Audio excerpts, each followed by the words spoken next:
இருசக்கர வாகனம் ஒன்றின் விலை 2 ஆண்டுகளுக்கு முன் ரூ. 70,000 ஆண்டுதோறும் 4% அதன் மதிப்பு குறைந்தால் அதன் தற்போதைய மதிப்பு என்னன்னு கேட்குறாங்க. இந்த மாடல் கொஸ்டின் கேட்டாங்களா? ஃபர்ஸ்ட் அதோட மதிப்பு என்னங்கிறாங்க? 70,000. ஃபர்ஸ்ட் அதோட மதிப்பு 70,000. ஆண்டுதோறும் 4% குறையுது அப்படிங்கிறாங்க. எப்பவுமே அதோட மதிப்பு 100%. 4% குறைஞ்சா 100ல 4 போயிடுச்சுன்னா மீதி 96%. ஸோ 70,000 இன்ட்டு இந்த 96% இன்ட்டு 96%. ஸோ இங்கே 2 வருஷம் சொல்லியிருக்காங்க. அப்போ இந்த 96% 2 டைம் போட்டுக்கணும். ஒருவேளை 3 வருஷம் சொன்னாலும் 3 டைம் போட்டுக்கணும். நெக்ஸ்ட் எப்பவுமே பெருக்கல்ல சதவீதம் வந்து இந்த மாதிரி 2 ஜீரோ வந்துச்சுன்னா ஒரு சதவீதத்துக்கு 2 ஜீரோ கேன்சல் பண்ணிடலாம். அதே மாதிரி இங்க ஒரு சதவீதத்துக்கு இங்க 2 ஜீரோ கேன்சல் பண்ணிடலாம். அப்போ பேலன்ஸ் என்ன இருக்கும்? 7 இன்ட்டு 96 இன்ட்டு 96. இது அப்படியே பெருக்கணுமா?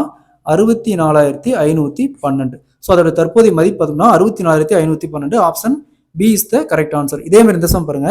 இருசக்கர வாகனம் ஒன்றின் விலை 90,000 ஆண்டுதோறும் 7% அதன் மதிப்பு அதிகரித்தால் 2 ஆண்டுகளுக்கு பிறகு அதன் மதிப்பு என்னன்னு கேட்கறாங்க. இதே மாதிரி தான் இந்த சம்ம சால்வ் பண்ணி ஆன்சரை கமெண்ட்ல போடுங்க.